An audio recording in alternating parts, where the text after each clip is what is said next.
Iryo barabara rihuza agasagara kamagara n'umugwa mukuru wa komine Bugarama biboneka ko ryononekaye cyane cyane mu gice cyo kuva kuri zone Magara uduga kuri komine Bugarama. Abanyagihugu baba ku mutumba wa Burangwa bavuga ko iryo barabara ryononywe n'amazi y'imvura narijya risanzwe rica mu misozi ihanamye. Abunguruza abantu bakoresheje amapikipiki muri iryo barabara bavuga ko ivyo biheza bikagira ingaruka mbi ku vyuma bakoresha eka mbere no ku budandaji kuko ibidandazwa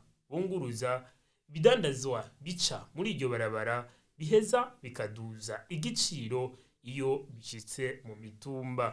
Bijanye n'iri barabara ho ryaragese ku ngaruka nuko ibintu mbona bitakirengana neza twaye n'ingene barabara riba rimeze.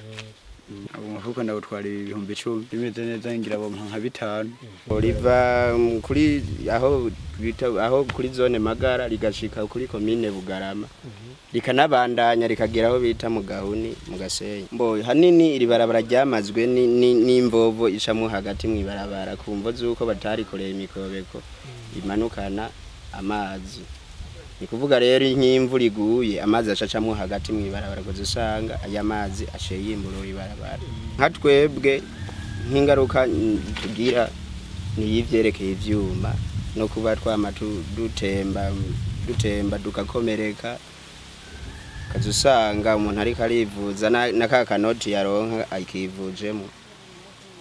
Hanyuma ingaruka ni nyinshi vrema zerekeye ivy'amamoto uko duze dufate uduzi turi imwe nk'Ibugarama nta turo zibiri washobora kuduga utarashikira muri garage.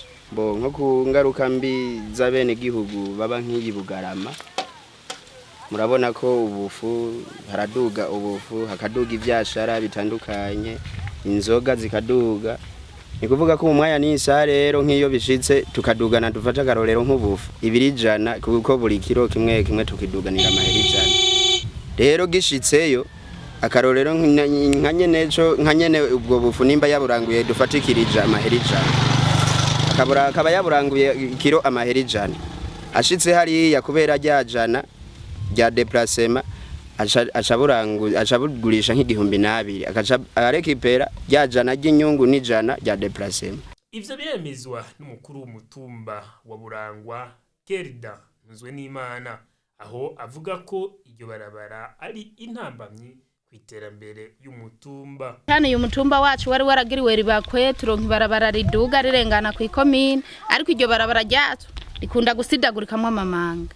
Akenshi nk'ubu turafise ahantu ryacitse hariya hejuru mu korosi urumva aho ni ntambamyi kuko abene gihugu ntibashoboye gukora iryo barabara kumbure ngo ribe ryiza. Ingaruka mbira hari kuko abenshi urasanga biyungunganya bakadandaza ibintu bijanye n'ibinyobwa ibiribwa kubera rero baca babiha amabaro y'abantu bagifise utuguvu ni hahandi bishitse hariya hejuru bica biduza igiciro bigatuma abanyagihugu batorohererwa.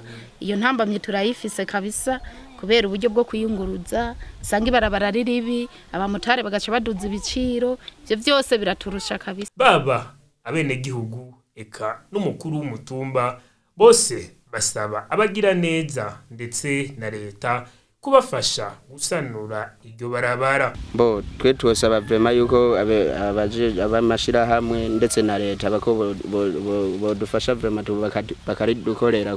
Hariho umukuru wa zone yagize kudutemberera muri zone kuziheze aratubwira yuko mu kwa mbere batekanize kuzorikora bakaresemo pave kugera kuri zone hari yamazepfu bongere batse bakora kugera kuri komine ibirometero hafi birenga nka 10 basire bagire kariyeri.